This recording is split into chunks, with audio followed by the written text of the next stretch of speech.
পয়লা বৈশাখের কারণেই কিন্তু বাংলাদেশ স্বাধীন হয়েছে, এটা একটা রিজন। আচ্ছা রিফুত হোসেন, বাংলাদেশ কি তার লাগে স্বাধীন হয়েছে?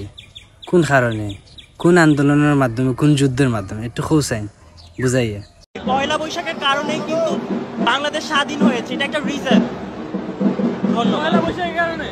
পয়লা বৈশাখের কারণে তখন হলো এই যে এই উৎসবের মধ্যে দিয়ে পাকিস্তানি যেই হানাদার বাহিনী বা যারা ছিল রাজাকার, তাদেরকে আমরা প্রতিরোধ করেছি। शाबाश बेटा, ओ भाई मारो मुझे, मारो मुझे, मारो नहीं, ये मजाक हो रहा है। एक सेकंड। ওইলনি তোমার আমি অত কষ্ট করে পড়ালেখা করে ইয়ার, হ্যাঁ? আর তুমি এটা কিতা বলবার মাতো ভাই হোসেন? 1971 সালে 30 লক্ষ মা বোনের ইজ্জতের বিনিময়ে কত মানুষের যুদ্ধ করছেন, করিয়া বাংলাদেশ স্বাধীন হয়েছে, কত কষ্ট করে। তুমি কি এইটা সপ্তাহ বিতা যাইতো কিনি তোমার হোসেন?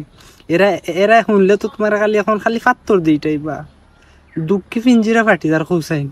তুমি সব এখন করিল্লাই, মানে মিথ্যা হিসাবে প্রমাণিত করিল্লাই, হ্যাঁ? বুঝলাম না রে তোমারে দিয়ে হইতো না। তুমি যদি 1952 সালের ভাষা আন্দোলনের জন্য একটা কারণ হও, তাইলে ধরা যায়, একটু ভ্যালুয়েবল হয়, বুঝছো নি? না তুমি কিছু খাইছো নি, বাংলা কিছু খাইছো নি রে ফুত? হ্যাঁ, তো এটা বলবার মাতো কি তোমার কেউ পড়াইছে, কইয়া দিছে?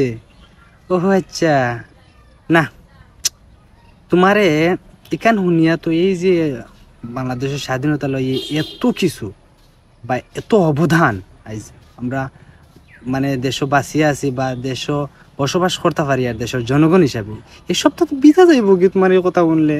খবর থাকি মনে তোর শহীদ যারা হয়েছেন তারা এটাই বা তোমারে ওটা মাতই, হ্যাঁ?